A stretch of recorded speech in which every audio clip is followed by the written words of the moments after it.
It all started with a music video. Hello everyone, and welcome back to my YouTube channel. My name is Kara Sweet, and you're watching the Sweet series. So today I'm going to be talking about how I taught myself Korean and how I am still currently teaching myself the Korean language. I kind of wanted to start with the why. So why did I even bother starting? That's a question that a lot of people have. In 2017, I sustained a concussion actually playing rugby, where I had to drop out of school.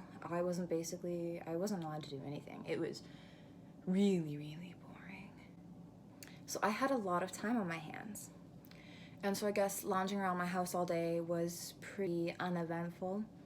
Not much was happening, and one day I happened upon a music video through Instagram actually, which I then looked up on YouTube, and it just kind of intrigued me. It turned out that it was a K-pop music video. I watched the music video and I listened to the song, and I just absolutely loved the song. I loved the language, and I had no idea what language it was. It intrigued me that there was another entirely different alphabet in the song title. When I just read it on the YouTube page, decided to start learning this new language, and it just happened to be Korean. So I want to tell you just how I did that, and a lot of it is going to go back to my last video because I study languages exactly the way I told you to study languages. I'm not going to tell you something that's not going to work. So basically, what I started to do was I learned the alphabet, which was my very first tip in the very last video.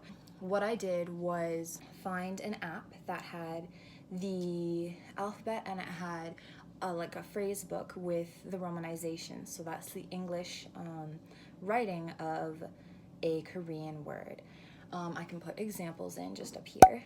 I just started writing that down. I picked a notebook that I hadn't used before, and I just copied out the alphabet, and I would put under the A sound, I put an A, and I just learned. I just studied through that, and I just followed these alphabets, and I would write out just the Korean, and then I would test myself and put down the English underneath it, just stuff like that. And also on this app, it was called Learn Korean, and I'm going to show you what it is up here again. I would literally go through each section of the app and write down what the Korean was, then write the romanization, then write the translation. And I just did this for so long until eventually I opened the book and realized I didn't even need the romanization anymore. It was kind of an overnight thing when the switch actually happened, because I had been writing so much Korean and so much romanization that it just finally clicked when I could read.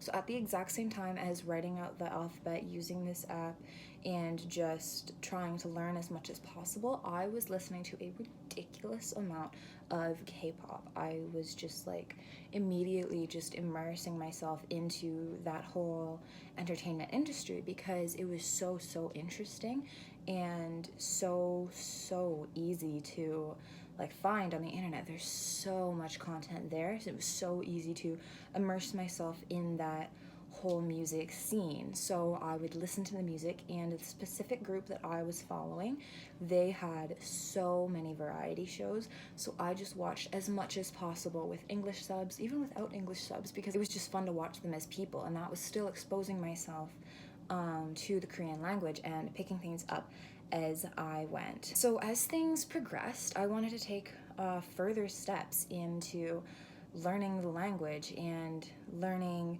how to speak it and use it, and I found online a site called Talk to Me in Korean.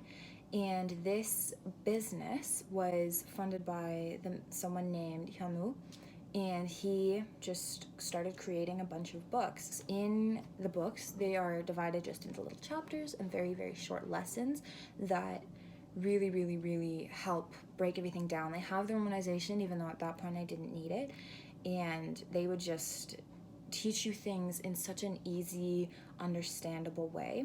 So I definitely started moving into books, and I used a couple other books. I would go to the library, I would pick up any Korean learning books that I could, and it was just me reading and writing as much as I could, and that was so beneficial to me. And then I also began to use apps. So as I mentioned in my other video, I really like to use HelloTalk, and I liked to use Duolingo. So even as I said before, Duolingo should not be like your main source of language learning, but it really does help with vocabulary, and it gives you so many different tools to just use as you go on. And HelloTalk helped me get started talking to other people in Korean, and I would tell them, look, I'm not very good at this. Can you help me? And they would totally help me. So I began to use those two apps, and it was very, very beneficial. The last thing that I did, I think, and the most recent thing, because I'm still learning and I'm still not fluent and I'm still doing my best to get where I want to be, but I began to take a local Korean class. So this was offered at a college near me by the Sejong Institute in Korea. It was a class taught by Korean people to English speakers who just wanted to learn the Korean language, and that was very beneficial. I took numbers 1 and 2, and there is number 3 and a conversational class that I have yet to take. But being in a classroom environment, they were like 3-hour-long classes, so being in that environment with a teacher that I could ask questions with other people who were learning, it was just so helpful. It was another way to immerse myself into something super serious for the benefit of my language learning. And I believe that that was one of like the most beneficial things that I did. There are so many papers I have left over from that I can still use to work through. And if you just like give it your all, you can really benefit from in-class learning too.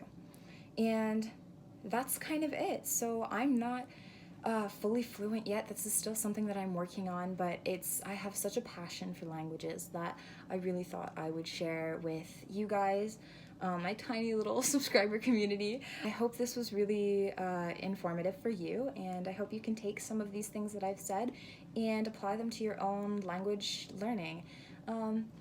Thank you so much for watching. It was so much fun to make another video, and hopefully I'll be back soon. Bye-bye!